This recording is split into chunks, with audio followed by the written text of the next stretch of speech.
Glória a Jesus, glória a Jesus. Estamos no fim de semana de Páscoa. Começamos ontem a nossa série de 3 ministrações a respeito do assunto.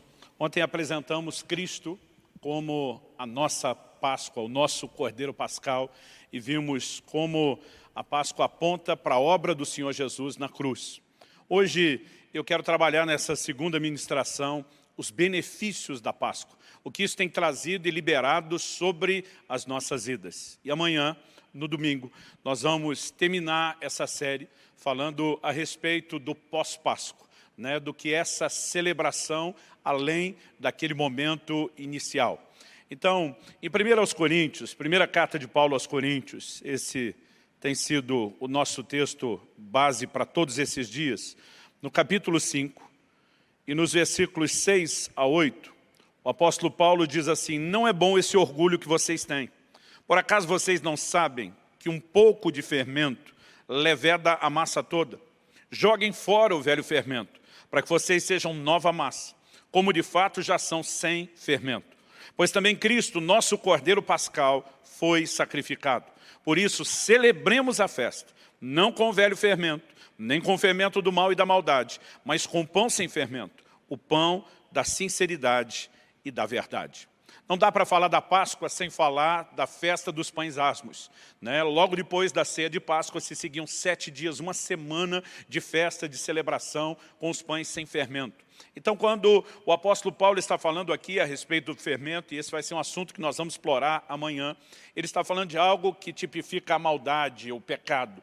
Quando ele fala da festa dos pães asmos, dos pães sem fermento, ele aplica isso no aspecto de viver uma vida de sinceridade e de verdade. Ou seja, é o resultado do pós-Páscoa, do encontro com Cristo, da obra de Cristo nas nossas vidas, e essa maneira de celebrar a festa tem que ser entendida. Mas como disse, esse é o nosso assunto de amanhã. Ontem falamos de Cristo como o nosso Cordeiro da Páscoa. Só que a Bíblia diz que Ele foi sacrificado, e que obviamente isso produz resultados na nossa vida.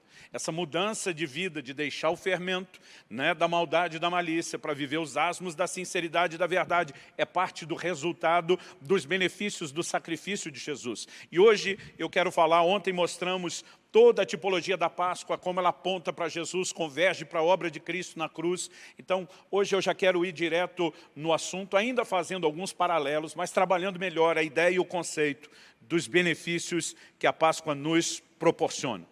Então, o primeiro elemento a ser destacado aqui, a primeira verdade, o primeiro ponto que eu quero me gastar é uma pergunta: por que o sangue tinha que ser derramado? Já na primeira Páscoa, Deus orienta que se pegasse do sangue do Cordeiro e colocasse nos umbrais das portas. Qual é, no plano espiritual, né, a mensagem que o sangue derramado comunica? Qual é a importância que ele tinha? E esse é um paralelo da obra da cruz e da salvação muito importante que nós precisamos entender.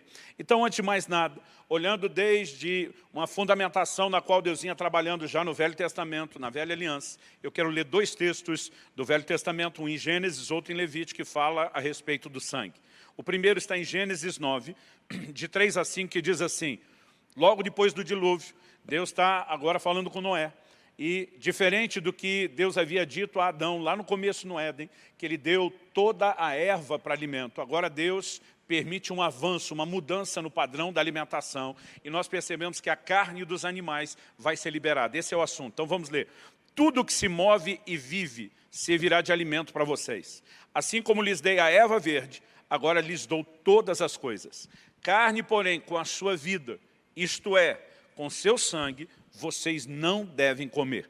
Certamente requererei o sangue de vocês, o sangue da vida de vocês, de todo animal o requererei, bem como do ser humano. Sim, de cada um requererei a vida do seu semelhante. Eu estou lendo esse texto de Gênesis 9, porque essa é uma afirmação e uma declaração de Deus antes da lei de Moisés, né? Não comer o sangue é um fundamento que antecede a lei. Depois, na lei de Moisés, nós temos uma repetição dessa instrução, que se encontra em Levítico 17, de 10 a 12. O texto diz: qualquer homem da casa de Israel ou dos estrangeiros que peregrinam entre vocês, que comer sangue, contra ele me voltarei e o eliminarei do seu povo. A sustentação dessa proibição continua. Qual é o argumento, a razão da proibição? O texto diz, porque a vida da carne está no sangue. Eu tenho dado a vocês sob o altar para fazer expiação pela vida de vocês. Porque é o sangue que fará expiação pela vida. Portanto, tenho dito aos filhos de Israel, nenhum de vocês comerá sangue, nem o estrangeiro que peregrina entre vocês o comerá. Quando chegamos no Novo Testamento, na Nova Aliança, poucas dessas preocupações que se tinham no Velho Testamento foram transmitidas no início da conversão dos gentios. Enquanto havia uma disputa se eles tinham que se circuncidar ou não, há um concílio que se reúne em Jerusalém e a conclusão que eles chegam não apenas é que a salvação é pela graça, mas que poucas coisas deveriam ser comunicadas de forma literal. E naquela primeira instrução, é lógico que as epístolas depois viriam trazer ainda instruções melhores, ampliadas, detalhadas, mas a primeira instrução é que ele se guardasse da carne sufocada e do sangue.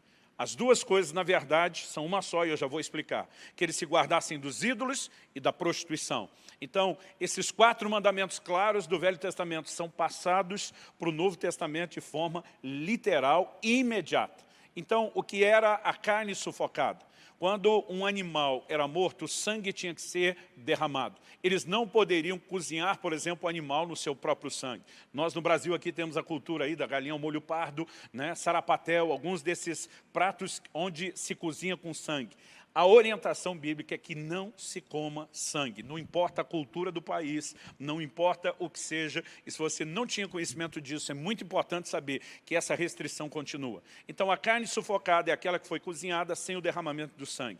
E a outra ordem de não comer sangue, é independente de estar ou não na carne, não poderia se consumir. A razão que Deus dá, a vida está no sangue, e a razão do sacrifício de animais com derramamento de sangue, estabelecido desde o Velho Testamento, é porque a vida do animal, representada no sangue do animal por ele derramado, falava da substituição de um dia a vida de Cristo sendo derramada por nós. Então, nós precisamos entender essa simbologia da Páscoa, porque o primeiro benefício que nos toca diz respeito ao sangue do Cordeiro, derramado por Jesus. Quando Jesus se apresenta publicamente no início do seu ministério, João Batista, seu precursor, aponta para ele e diz, eis o Cordeiro de Deus, que tira o pecado do mundo.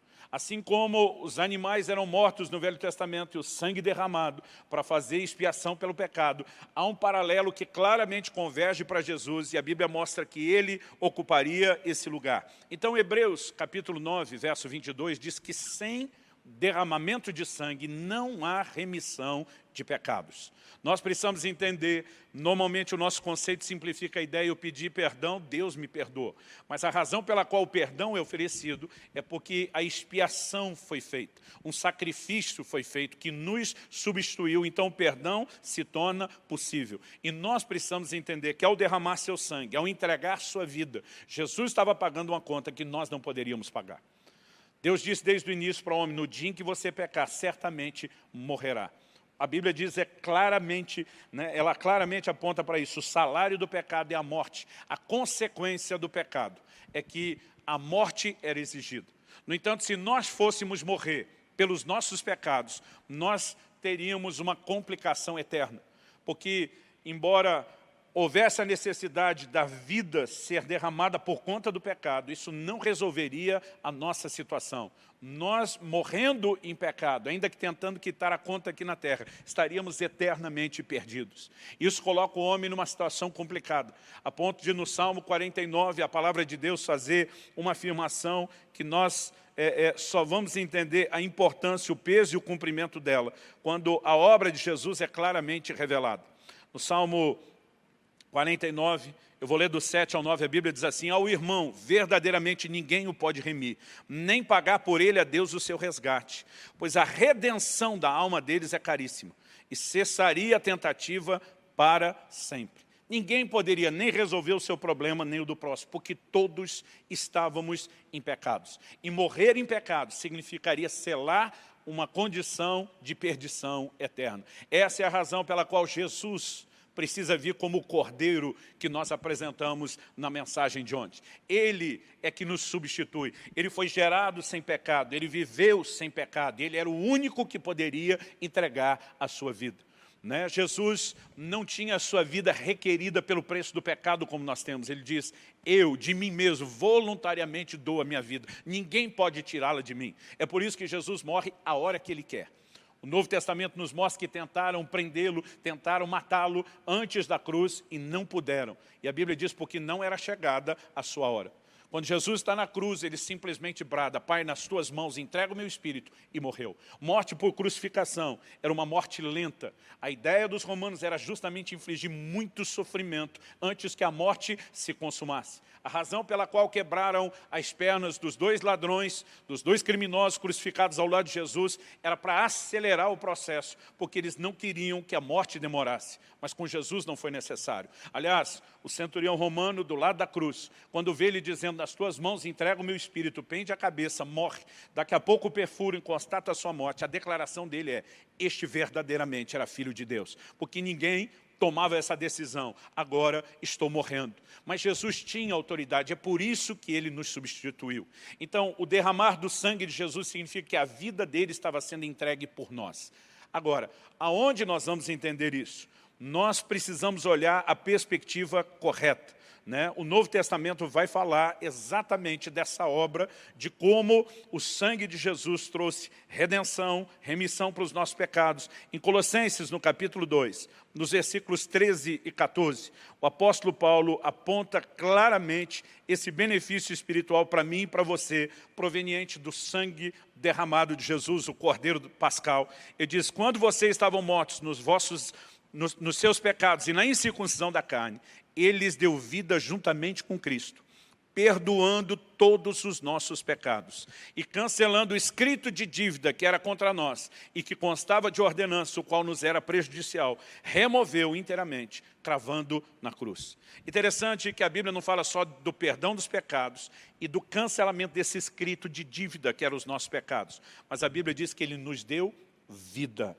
Ao entregar a sua vida em lugar da nossa, Ele comunicava a sua vida. Porque a obra da cruz é uma obra de troca. A Bíblia diz que Ele se fez pobre para que nós nos tornássemos ricos. Ele se fez pecado por nós para que nele nós nos tornássemos a justiça de Deus. Gálatas diz que Ele se fez maldição para que nós recebêssemos a bênção. Então, nós entendemos que na cruz houve uma troca. A nossa morte é assumida por Ele, para que a sua vida nos fosse comunicada. O sangue derramado de Jesus no plano espiritual é uma moeda que quitou, que pagou a nossa dívida. Essa perspectiva também precisa ser entendida. Em Efésios, no capítulo 1, no versículo 7, a Bíblia diz, nele, está falando sobre Jesus, nele, em Jesus, temos a redenção pelo seu sangue, a remissão dos pecados, segundo a riqueza da sua graça. Por que a redenção vem pelo sangue? Porque a remissão dos pecados vem pelo sangue. Porque agora era necessário um substituto, pagando com a sua própria vida a dívida que nós não poderíamos pagar. Desde o início, quando o homem peca lá no Jardim do Éden, tenta produzir, ele percebe a sua nudez, ele tenta produzir a sua própria roupagem. A Bíblia diz que o homem fez folhas, com folhas de figueira, vestes para si de uma árvore, Deus não aceitou. E a Bíblia diz que Deus fez novas vestes, né, de um animal, pele de um animal. Isso significa que nós temos o primeiro animal sendo morto. O primeiro sacrifício imediatamente acontecendo depois do pecado. Isso tudo apontava para a obra que Jesus faria em nosso lugar. Na primeira epístola de Pedro, no capítulo 1, no versículo 18, fica claro que essa redenção pelo sangue tem uma conotação com o sangue como uma espécie de moeda, né, que pagou a nossa dívida, que quitou a nossa dívida. Eu vou ler 1 de Pedro, a partir do versículo 1. Perdão, vou ler 1 de Pedro, capítulo 1, a partir do versículo 18. Ele diz, sabendo que não foi mediante coisas perecíveis, como prata ou ouro, que vocês foram resgatados da vida inútil que seus pais lhe legaram, mas pelo precioso sangue de Cristo, como de um cordeiro sem defeito, sem mácula. Observe sempre essa comparação feita da morte de Jesus como de um cordeiro sem defeito e sem mácula. O verso 20 diz, ele foi conhecido antes da fundação do mundo, mas foi manifesto nesses últimos tempos em favor de vocês. Por meio dele, vocês creem em Deus, o qual ressuscitou dentre os mortos e lhe deu glória, para que a fé e esperança de vocês estejam em Deus. Há, obviamente, uma comparação de que o resgate E quando falamos de redenção, nós precisamos entender que na Bíblia isso é o resgate de uma propriedade. O homem estabelecido por Deus nessa terra como propriedade de Deus. Quando peca, ele se sujeita à autoridade do diabo. Segundo de Pedro, capítulo 2, verso 19, diz: quem é vencido em algo se torna escravo daquele que o vence. Quando o homem cede à proposta do pecado, ele agora passa a estar debaixo da autoridade de Satanás. É por isso que a Bíblia mostra em Colossenses 1,13 que Deus nos arrancou do império das trevas. Ele vem reaver, readquirir a sua propriedade perdida. E isso só foi possível pelo derramar do sangue de Jesus. Mas a ideia de redenção, de resgate, quando uma propriedade tinha sido perdida, é que ela precisava ser comprada de volta mediante o pagamento da dívida. Então, quando Jesus vai à cruz, ele cancelou um escrito de dívida. Isso é apresentado na Bíblia, na figura, na alegoria de uma transação comercial. E quando ele pagou e quitou a nossa dívida, ele nos adquiriu novamente para Deus. Então, precisamos entender que o sangue não fala só de perdão, mas de compra, de resgate. Aonde isso nos coloca? Isso significa que, a partir de então, nós nos tornamos a propriedade de Deus.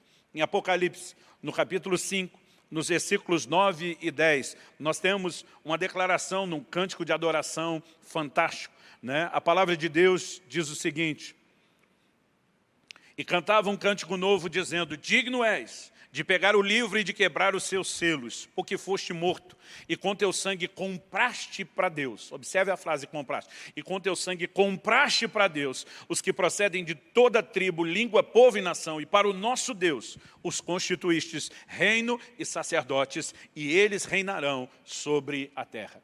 A adoração dos céus, em reconhecimento à obra de Jesus, é que Ele, com seu sangue, nos comprou para Deus.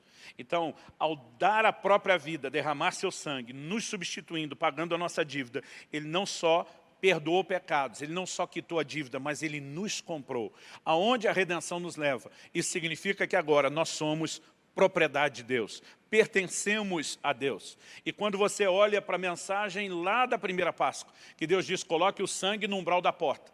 E se a marca do sangue estiver lá, Deus diz: eu não vou permitir que o anjo da morte entre e tocar os primogênitos. Deus estava dizendo o seguinte, que aquele sinal do sangue na porta indicava que aquela casa tinha dono, e que as pessoas que ali estavam eram propriedade de Deus. Então Deus diz: onde tiver a marca do sangue, eu vou me colocar à frente dessa casa, eu vou protegê-la, eu vou defendê-la. E o que cada um de nós pode esperar como resultado desse resgate, né, feito por Jesus, pelo derramar do seu sangue, é não apenas o perdão dos pecados, como também a proteção. Isso tudo é oriundo do quê? Do fato de que Deus nos comprou e agora nós somos a sua propriedade. Em Êxodo, no capítulo 12, no versículo 13, Deus diz: o sangue vos será por sinal. Ele era uma mensagem proclamada de que aquela casa tinha dono.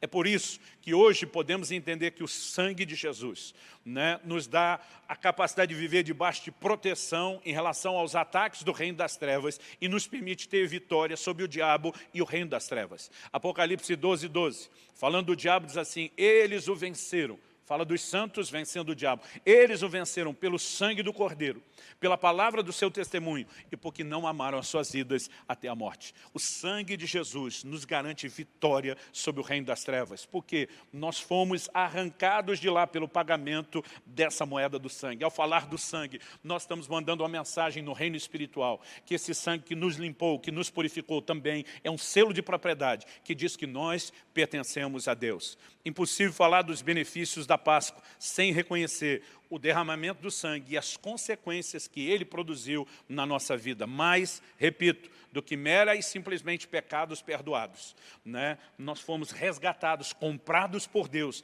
e agora somos propriedade de Deus. E quando falamos do sangue trazendo vitória em relação ao inimigo, não dá para negar esse aspecto na obra da Páscoa e esses benefícios. Esse é o segundo ponto que eu quero trabalhar agora, né? A ação de Deus na Páscoa contra o inimigo. Na primeira Páscoa nós vemos que Deus fere não só o Egito com pragas, mas ele também destrói depois Faraó e o seu exército quando ele sai em perseguição. Israel passa pelo Mar Vermelho que Deus abre a pé enxuto, mas Deus faz com que as águas se fechem sobre os egípcios e eles todos morreram. Além de já ter matado os primogênitos, agora Deus traz uma aniquilação sem precedentes contra aqueles que escravizavam a nação de Israel.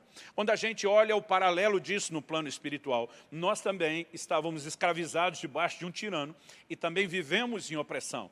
Mas a Bíblia diz que quem nos oprimia era Satanás. Portanto, Faraó é uma figura de Satanás. O exército de Faraó figura os demônios, que é o exército de Satanás. Então, a obra da cruz fere diretamente o reino das trevas. Não apenas trazendo libertação para nós, mas a obra da cruz significa uma vitória esmagadora contra o reino das trevas. Aliás, em Êxodo 12:12, na primeira Páscoa, Deus disse que não ia ferir só o Egito ou os egípcios, mas Deus disse que iria julgar os deuses do Egito. Observe isso, Êxodo 12:12 diz assim: porque naquela noite passarei pela terra do Egito e matarei na terra do Egito todos os primogênitos, tanto das pessoas como dos animais, e executarei juízo sobre todos os deuses do Egito. Eu sou o Senhor. É lógico que Deus não está reconhecendo haver nenhum outro tipo de Deus além dele. Mas aqueles pseudos-deuses, intitulados deuses pelos egípcios, seriam julgados. Deus estava dizendo, eu não vou fazer algo só a favor do meu povo, mas eu vou contra tudo aquilo que os prendeu e os feriu. E aqui nós temos uma representação espiritual. Qual é o paralelo disso no Novo Testamento?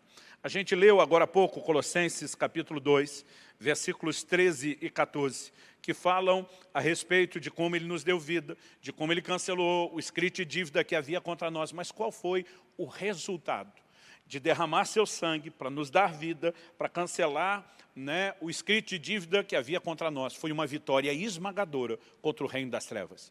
O versículo seguinte, o 15, a gente leu anteriormente o 13 e o 14. O versículo 15 de Colossenses 2 diz assim: e despojando os principados e as potestades. Esses são termos usados no Novo Testamento para falar dos espíritos malignos. Principados são príncipes, potestades são poderes. Há uma hierarquia no reino espiritual. E a Bíblia diz, e despojando os principados e as potestades, publicamente os expôs ao desprezo, triunfando deles na cruz. A obra da cruz significa a nossa salvação, a nossa redenção, mas significa a derrota do reino das trevas. Significa uma vitória, um triunfo esmagador de Deus sobre o reino das trevas. E quando falamos do benefício ou dos benefícios da Páscoa, nós precisamos entender que o sangue, além de nos ter comprado para Deus, nos proteger, porque agora somos propriedade de Deus, significa também que o reino das trevas foi vencido. Toda pessoa que decide andar em comunhão com Cristo, em aliança com Cristo, rendendo sua vida à obra de salvação e ao senhorio de Jesus, precisa entender que isso traz como benefício, não só o que destacamos em primeiro lugar, pecados perdoados, você como propriedade de Deus, mas isso significa vitória sobre o reino das trevas. Há uma batalha contra o reino das trevas que ainda acontece. A guerra não terminou, mas a vitória nos foi conquistada. Isso significa que eu e você hoje podemos andar e caminhar em vitória. Quando nós lemos o Velho Testamento, nós lemos um livro cheio de histórias de guerras e batalhas. Alguns chegam a dizer que há relatos do Velho Testamento são sangrentos demais, e não podemos deixar de reconhecer que isso seja verdade.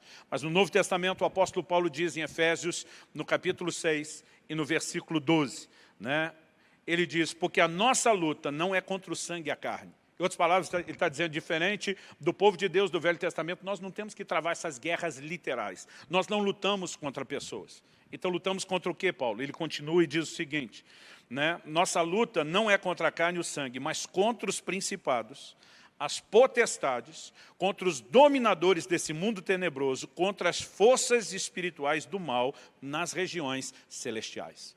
Então, a guerra continua, sim, mas nos 2 versículos anteriores, antes de anunciar a guerra, Paulo diz, quanto ao mais, sejam fortalecidos no Senhor e na força do seu poder, vistam-se com toda a armadura de Deus, para poderem ficar firmes contra as ciladas do diabo. No versículo 13 ele vai dizer, por isso peguem toda a armadura de Deus, para que vocês possam resistir no dia mau, e depois de terem vencido tudo, observe isso, não é só ter vencido algumas dessas batalhas, depois de terem vencido tudo, permanecer inabaláveis. A certeza que todo crente em Jesus pode ter é que não importa o nível de guerra espiritual, de batalha que a gente trave contra o reino das trevas, nós temos uma provisão de vitória já garantida. Nos foi dado a autoridade contra o reino das trevas. Jesus diz, no meu nome, vocês vão expelir, expulsar demônios. Ele estava dizendo, vocês vão tomar autoridade e exigir que eles se submetem. Interessante que quando os discípulos começam a ter as primeiras experiências expulsando demônios, eles voltam empolgados, isso está registrado lá no Evangelho de Lucas. E diz, Senhor, no teu nome os demônios se nos submetem. Né? É impressionante perceber a autoridade do nome de Jesus. Mesmo hoje, eu e você podemos viver essa autoridade, não só para expulsar o demônio que oprime uma pessoa, mas para não permitir que ele tenha lugar nas nossas vidas. Paulo diz, escrevendo aos Efésios, não deem lugar ao diabo. Eu e você precisamos entender que apesar de termos por direito uma vitória, se nós quebramos princípios e o pecado, uma coisa que nós vamos tratar mais amanhã, ele pode anular parte dessa obra realizada por Deus. É por isso que nós precisamos entender a maneira correta de como nos comportar no pós-Páscoa, depois do encontro com Cristo. Mas esse assunto de amanhã, o pecado pode trazer dano, então a Bíblia diz, não dê lugar. Porque se não entendemos a nossa posição, a nossa vitória, ou se comprometemos aquilo que nos foi dado, o diabo pode até ter espaço. Mas a mensagem importante está lá em Tiago, capítulo 4. Né? A Bíblia diz, resisti ao diabo e ele fugirá de vós. Nós podemos andar em vitória. Em 1 de Pedro, no capítulo 5, nos versículos 8 e 9, a Bíblia diz, o diabo, vosso adversário, anda em vosso derredor, bramando como leão, buscando a quem possa tragar. A Bíblia diz, resisti-lhe firmes na fé. Eu e você temos uma vitória que foi conquistada. Podemos resistir o diabo, podemos vencer as suas obras, podemos resistir à opressão, né? Podemos resistir às investidas do reino das trevas e andar e caminhar em vitória. Vitória sobre o reino das trevas faz parte dos benefícios da obra da cruz, né, da morte de Jesus, o nosso Cordeiro Pascal, e nós precisamos entender. Agora, nessa vitória de Jesus sobre o reino das trevas, a primeira coisa que ele fez foi quebrar o cativeiro da escravidão. Então não podemos falar da ação da cruz contra o reino das trevas sem deixar de entender que houve esse cativeiro de escravidão sendo rompido. Êxodo, capítulo 12, 41 e 42 diz, aconteceu o quê? Ao final dos 430 anos, tempo que a nação de Israel ficou escravizada no Egito, nesse mesmo dia, todos os exércitos do Senhor saíram da terra do Egito. Essa noite será dedicada ao Senhor, porque nela os tirou da terra do Egito. Essa é a noite do Senhor, que todos os filhos de Israel devem comemorar de geração em geração. Né? Algo que a gente precisa sempre reconhecer, como falamos ao explorar o primeiro tópico, é que Jesus nos comprou pelo seu sangue. Ele agora se tornou o nosso dono. Nós não estamos mais debaixo do senhorio de Satanás, escravos dele. Nós somos comprados por Deus. Agora, isso não significa que a gente não seja mais escravo. Isso significa que nós mudamos de dono. Redenção era isso. Quando uma pessoa tinha a sua dívida, que o levou à escravidão, paga por outro, que era o seu redentor, ele agora deixava de pertencer ao antigo dono e pertencia ao novo. Tem muito crente equivocadamente dizendo, eu era escravo e não sou mais. Eu digo, tem que ajustar essa frase. Se você está dizendo, eu era escravo de Satanás e dele não sou mais, verdade. Mas agora nós somos escravos de Deus. A diferença é que Deus não nos comprou para nos tratar como escravos. É por isso que o Novo Testamento diz, vocês não receberam de novo o espírito de escravidão para estar com temor, mas receberam o espírito de adoção. No Velho Testamento, o único que poderia ser redentor era o parente mais próximo. Por quê? Ele não compraria aquela pessoa que estava, por conta de uma dívida, né, escravizado, como uma mera transação comercial para tratá-lo como escravo. Nem valeria o preço a ser pago. Se a pessoa já foi entregue como escrava, é porque ela não pôde pagar a dívida. E, normalmente, essa dívida era muito maior do que o valor de um escravo. Um parente fazia isso, porque queria usar de misericórdia. Então, pagava o preço necessário para ver o seu parente, a quem ele amava e com quem se importava, liberto. E o trataria com honra e dignidade como família. É isso que Deus fez conosco. Legalmente, Ele é o nosso dono, mas Ele nos traz para a sua família. Ele nos dá o espírito de adoção e diz, vou tratá-los como filhos. A obra da cruz quebrou a força de propriedade que o diabo tinha sobre nós, o direito dele de nos escravizar. Portanto, nós precisamos ter um posicionamento de fé, a partir do momento onde começamos a andar em Cristo e dizer, eu não aceito nada que pertencia à escravidão da velha vida. Não importa se estamos falando de vícios, não importa se estamos falando de pecados que nos prenderam, de hábitos terríveis, nós podemos ser livres de todo o cativeiro que um dia nos prendeu. Essa é a obra e o benefício da cruz. E você que tem entregue a sua vida em Jesus precisa entender, acreditar, aplicar fé nisso, para que você viva a sua libertação completa. eu quero te encorajar a, nesse momento, ter um posicionamento de fé diante da exposição da palavra de Deus e dizer, eu não vou me dobrar à escravidão. Gálatas 5:1 diz, não se coloquem de novo debaixo de um mesmo jugo de escravidão. Em outras palavras, não deixe que aquilo que te prendeu um dia volte a te prender, porque você foi livre. A Bíblia diz, para a liberdade Cristo nos chamou, e nós podemos andar em liberdade plena. Liberdade da opressão, do reino das trevas, liberdade de toda e qualquer forma de corrente ou prisão. Quando Jesus se apresenta publicamente no início do seu ministério, ele diz, o Espírito do Senhor está sobre mim, porque me ungiu para abrir a porta da prisão aos presos, para libertar os cativos. Foi isso que ele veio fazer. Então não aceite ficar dentro da prisão. Observe que Jesus não veio te arrancar da prisão, ele veio abrir a porta. Quem tem que levantar e sair é cada um de nós. É a nossa responsabilidade aceitar a libertação que Ele oferece e decidir viver nesse lugar. Então Deus quebrou a força de aprisionamento que o reino das trevas tinha contra a minha e a sua vida. E quando eu e você entendemos isso, podemos nos posicionar em fé e viver essa nova vida de liberdade para a glória de Deus. Em terceiro e último lugar, eu quero explorar aqui algumas bênçãos decorrentes dessa primeira noite de Páscoa, que aconteceu na vida do povo de Israel. E eu quero que a gente veja o paralelo que isso tem para com as nossas próprias vidas. Então eu quero destacar aqui 4 bênçãos específicas que se manifestaram imediatamente na nação de Israel, logo depois deles celebrarem a primeira Páscoa. Em Êxodo, no capítulo 12, que é o grande capítulo da Páscoa, da primeira Páscoa comemorada na ocasião da libertação da nação de Israel do Egito, a Bíblia diz, os filhos de Israel fizeram conforme a palavra de Moisés. E Moisés, por sua vez, foi instruído por Deus. Os filhos de Israel fizeram conforme a palavra de Moisés e pediram aos egípcios objetos de prata, objetos de ouro e roupas. E o Senhor fez com que o seu povo encontrasse favor da parte dos egípcios, de maneira que esses lhe davam o que pediam. E o texto termina dizendo assim, e despojaram os egípcios. A primeira coisa que nós podemos reconhecer que Deus concede a eles antes de eles saírem para a jornada é uma provisão sobrenatural. A Bíblia não diz que os egípcios apenas tiveram dó, a Bíblia não diz que foi apenas algo meramente natural, mas a Bíblia diz que o Senhor fez com que eles encontrassem favor. E quando a Bíblia usa o termo despojar os egípcios, fala de um volume extraordinário naquilo que receberam. Nós precisamos entender que o sacrifício de Cristo nos permite também viver provisão sobrenatural. Eu não quero enfatizar aqui riqueza, mas provisão. Filipenses capítulo 4, versículo 19.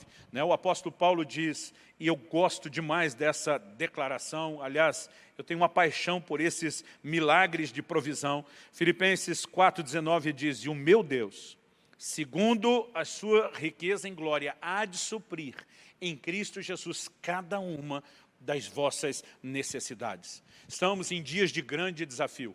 A recessão econômica que vem seguindo essa crise de saúde do coronavírus talvez possa alcançar níveis sem precedentes. E nós precisamos entender que, a despeito de circunstâncias difíceis, nós podemos viver sustento e provisão sobrenatural. As mesmas declarações que os santos do Velho Testamento podiam fazer, como no Salmo 23:1, o Senhor é o meu pastor, nada me faltará. Eu e você podemos fazer, ainda declarando que Ele vai suprir nossas necessidades segundo as suas riquezas em glória. Isso é benefício da Páscoa, da morte do Cordeiro, e é meu e seu direito, vivemos provisão sobrenatural. Jesus diz, vosso Pai cuida de vocês. Vocês têm valor aos olhos dele, mais do que as aves, mais do que os lírios que ele está cuidando. E nós precisamos entender esse lugar que nós temos diante de Deus e o direito de viver o sustento e a provisão de forma sobrenatural. O segundo benefício, eles passaram a experimentar não só a provisão dos céus, mas houve direção divina, direção. Deus sai à frente do seu povo, guiando eles nessa nova jornada. Então, Êxodo 12, capítulo que estamos dedicando tempo esses dias, diz no versos 21 e 22, o Senhor ia diante deles durante o dia, numa coluna de nuvem, para os guiar pelo caminho. Vou repetir a frase, para os guiar pelo caminho. Durante a noite, numa coluna de fogo para os iluminar, a fim de que caminhassem de dia e de noite. A coluna de nuvem nunca se afastou do povo durante o dia, nem a coluna de fogo durante a noite. Quando eles tinham que caminhar de noite, já não poderiam ver a coluna de nuvem. Então ela se transformava numa coluna de fogo. Mas Deus ia à frente e eles se moviam de acordo com ela. Êxodo, capítulo 40, versículos 36 e 38, diz assim: quando a nuvem se levantava de sobre o tabernáculo, os filhos de Israel seguiam adiante em todas as suas jornadas. Se a nuvem, porém, não se levantava, não seguiam adiante, até o dia em que ela se levantava. De dia a nuvem do Senhor repousava sobre o tabernáculo, e de noite havia fogo nela, à vista de toda a casa de Israel, em todas as suas jornadas. Quando a nuvem se mexia, eles sabiam, é hora de também nos mexermos. Quando a nuvem parava, eles sabiam, é hora de pararmos. Na direção onde ela ia, eles iam. No momento em que ela se movia, eles se moviam. Houve direcionamento. E o que eu e você precisamos entender é que logo depois da Páscoa, de celebrar Cristo, começa a nossa jornada. E se há algo que eu e você podemos acreditar que está à nossa disposição, é liderança de Deus nessa caminhada.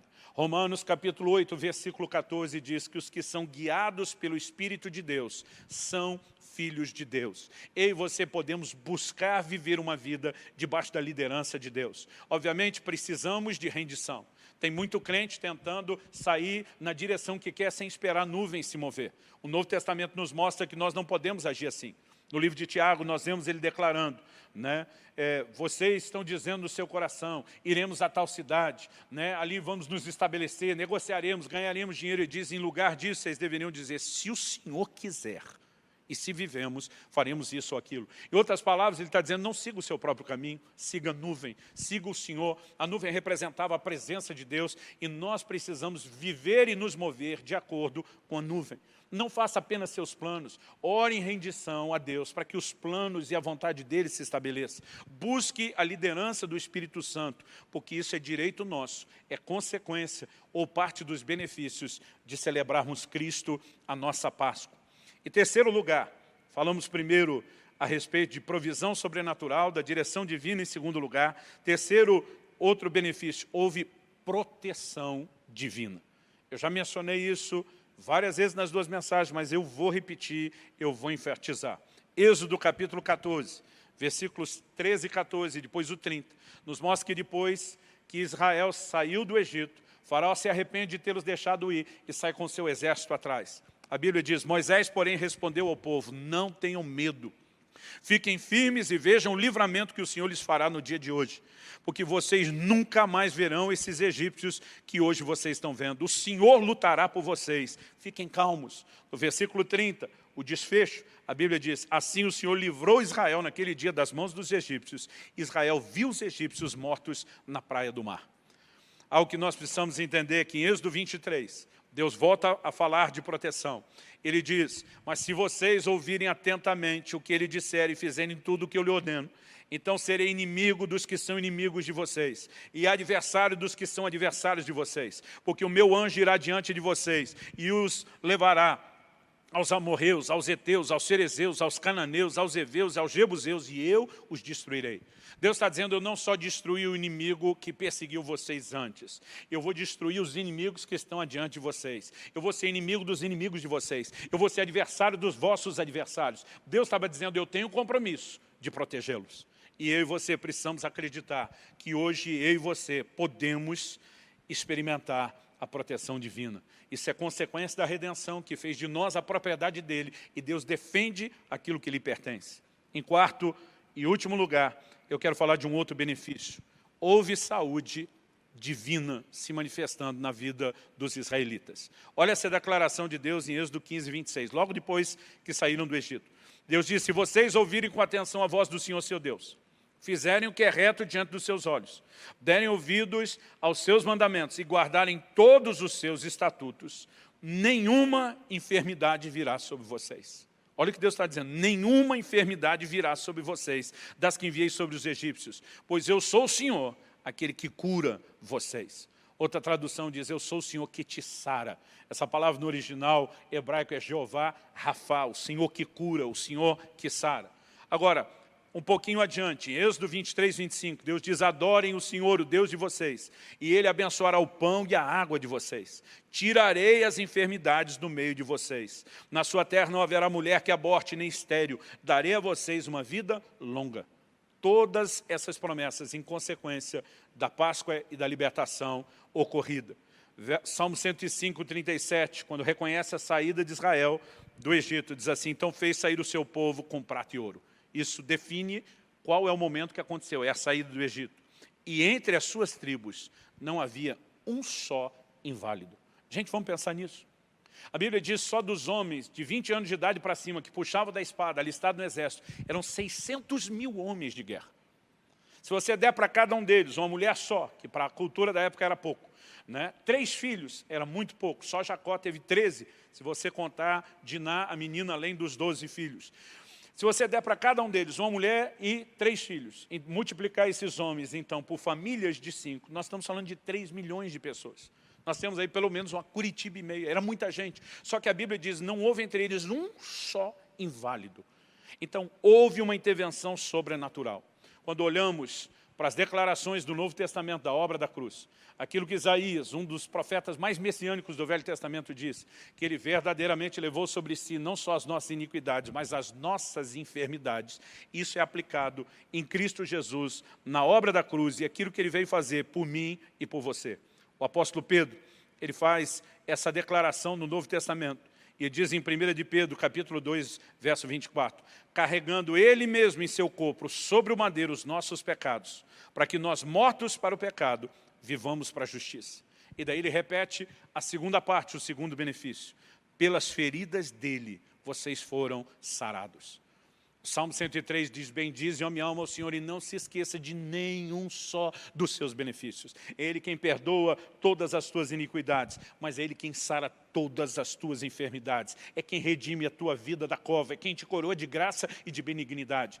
Normalmente, nós, os crentes, só pensamos no perdão dos pecados. Eu não quero diminuir isso. É glorioso esse benefício, mas a Bíblia diz para a gente não esquecer os demais benefícios. E a obra da cruz, o sacrifício de Jesus, nos dá direito a viver essas coisas. Eu e você também podemos ter provisão sobrenatural, direção divina, proteção do alto e saúde divina e sobrenatural se manifestando nos nossos corpos. Temos direito a experimentar esse nível de intervenção. Quando Jesus vem a essa terra, Ele vem operando curas e milagres como nunca, jamais havia se visto. Mas Ele mostrou claramente que Ele não queria que isso parasse. Ele manda os seus discípulos continuarem orando e ministrando cura. Ele chega ao ponto de dizer para eles, quem crê em mim fará não só as obras que eu faço, mas até maiores. Jesus não estava dizendo que aquelas manifestações milagrosas de cura e de saúde iriam terminar. Ele estava dizendo, depois de mim, a igreja vai continuar a viver essas manifestações. E nós podemos e precisamos crer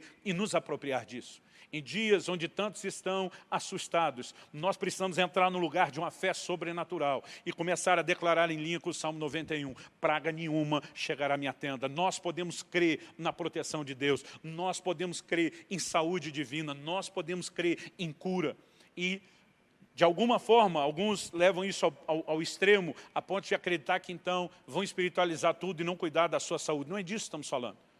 Mas, ao mesmo tempo em que não queremos ir para um extremo, eu vejo crentes indo para o outro. E eles deixaram tudo na área da saúde meramente natural.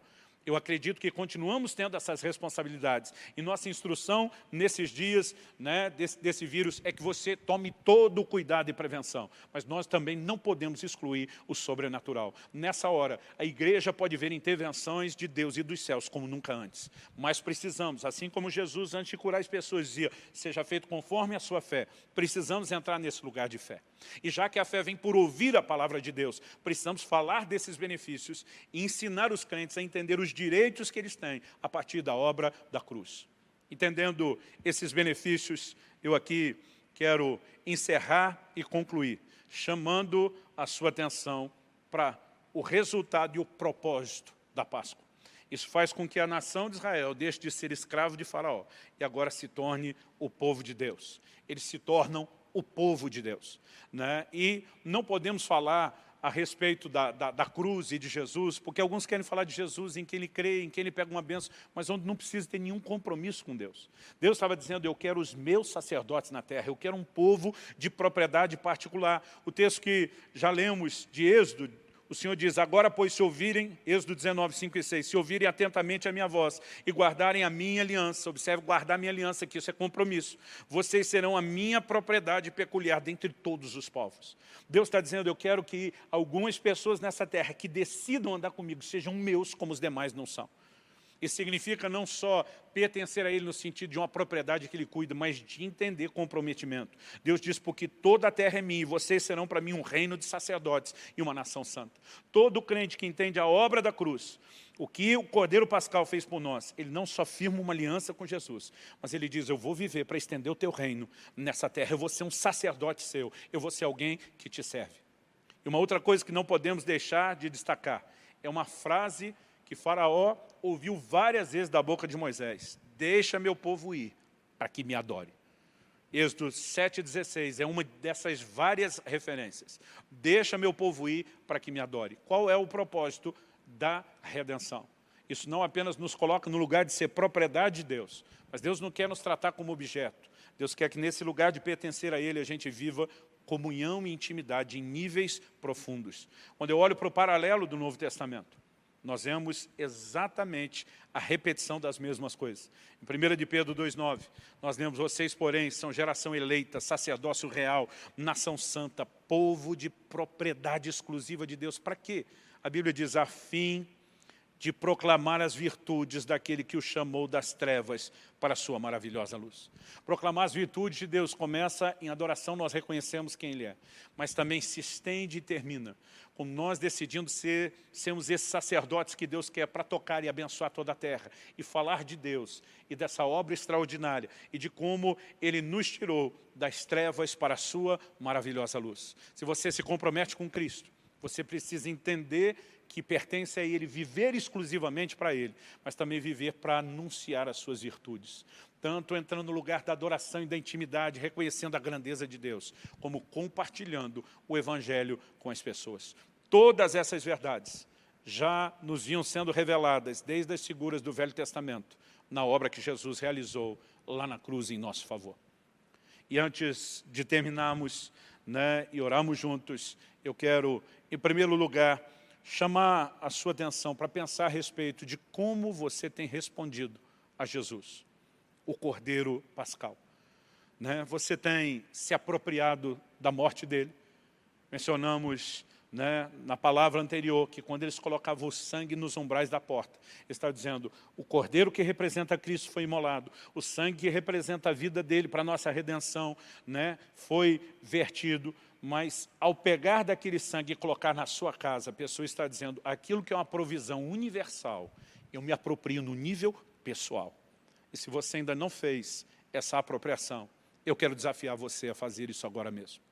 O convite de ontem, anunciamos também, que a Bíblia diz que era para comer a Páscoa naquela noite, não podia deixar para depois. Quando nós falamos de receber Cristo, a ideia sempre bate no hoje, nunca no amanhã. Paulo escreve aos Coríntios e diz, hoje é o dia aceitável, hoje é o dia da salvação. Hebreus 3,15 diz, se hoje ouvides a sua voz, não endureça o coração. Você que ainda não entregou a sua vida a Cristo, que talvez venha protelando isso por muito tempo, eu quero te desafiar nesse exato momento. Eu quero que você entenda, hoje é o tempo da salvação. Hoje é o dia aceitável. Hoje é a hora, agora é o momento. Não deixe isso para depois. Nós queremos te ajudar nesse momento a tomar essa decisão de não apenas buscar em Jesus o perdão dos seus pecados, mas entender que junto com esse pacote, significa que ele se torna o seu dono, que você passa a ser propriedade dele, mas ele não impõe isso à força. Isso só pode se tornar real e verdadeiro na minha e na sua vida, se nós acreditamos no que ele fez e decidimos nos render àquilo que ele fez por cada um de nós. Talvez você que esteja assistindo, já um dia tomou essa decisão de servir a Cristo, mas por razões que não cabe aqui especular, ou tentar enumerar, você tenha se afastado, se desviado de Jesus, do Evangelho. Nesse momento, eu quero fazer um apelo a você para que se reconcilie, volte para Jesus. Assim como naquela parábola do filho pródigo, havia um pai todos os dias, olhando e espiando pelo caminho se o filho voltaria. Deus que te ama, Ele continua te aguardando, Ele continua te esperando. E se hoje você tomar a decisão Diferente da primeira decisão estúpida daquele filho pródigo de se afastar. Se você tomar a decisão sábia que ele tomou depois de retornar, você será recebido pelo Pai com festa na casa. Nesse momento eu creio que o Espírito Santo está falando ao coração de pessoas que precisam de reconciliação. E eu quero te desafiar a fazer isso agora mesmo. Não deixe para depois. Hoje é o dia. Hoje é o tempo aceitável. E como Jesus fala a respeito de confessá-lo, não apenas crer, mas a Bíblia diz que com o coração se crê para a justiça e com a boca se faz confissão para a salvação. No coração nós cremos que Ele não só morreu por nós, mas ressuscitou dentre os mortos. Mas é importante verbalizar isso. No reino espiritual você sacramenta o direito legal de Deus sobre a sua vida. Quando além de crer no coração, confessa com a boca. Então, há esses dois tipos de pessoas. Os que precisam entregar sua vida a Jesus pela primeira vez, os que precisam voltar para Ele. Eu quero ajudar você a fazer essa confissão e essa declaração. Se você é tocado pelo Espírito de Deus, entendendo e respondendo ao chamado e ao convite que Deus te faz agora, quer entregar sua vida a Jesus, vou pedir duas coisas. A primeira, que você faça essa oração que eu vou fazer agora e repita comigo. A segunda, se você permitir que a gente ajude nessa decisão, nós temos aí um link, né, no rodapé do vídeo, onde você pode entrar e ter acesso a um formulário mostrando que você está assumindo essa decisão. A ideia de sabermos da sua decisão, entrarmos em contato com você para te ajudar nessa nova fase. Se você não mora próximo da nossa igreja ou de uma das nossas igrejas, nós vamos mobilizar outras igrejas para fazer contato com você. Você pode ou digitar esse texto, né, esse link está embaixo, ou você pode usar o QR Code que está na tela, né, pelo celular, e você vai ser automaticamente transferido para esse link, né, enquanto continua assistindo esse tempo, né. Faça isso depois. Em primeiro lugar, nós vamos fazer a oração, né, vamos fazer essa confissão. Então, se você puder, não sei o ambiente onde você está assistindo, se você puder, repita isso em voz alta.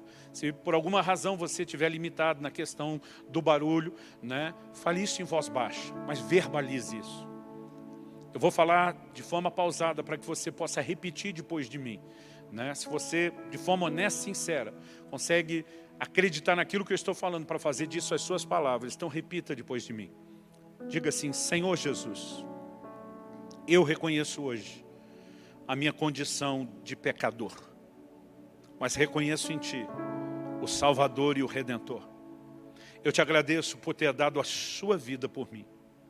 Eu te agradeço pelo sacrifício que foi feito pela minha vida. E nessa hora, eu me arrependo dos meus pecados. Eu renuncio à minha vida passada de envolvimento com o mundo e o pecado. E eu decido hoje, eu decido entregar o controle da minha vida nas tuas mãos. Eu faço de você o meu Senhor. Eu reconheço o seu direito de ser o meu dono, porque o Senhor um dia me comprou pelo teu sangue derramado na cruz.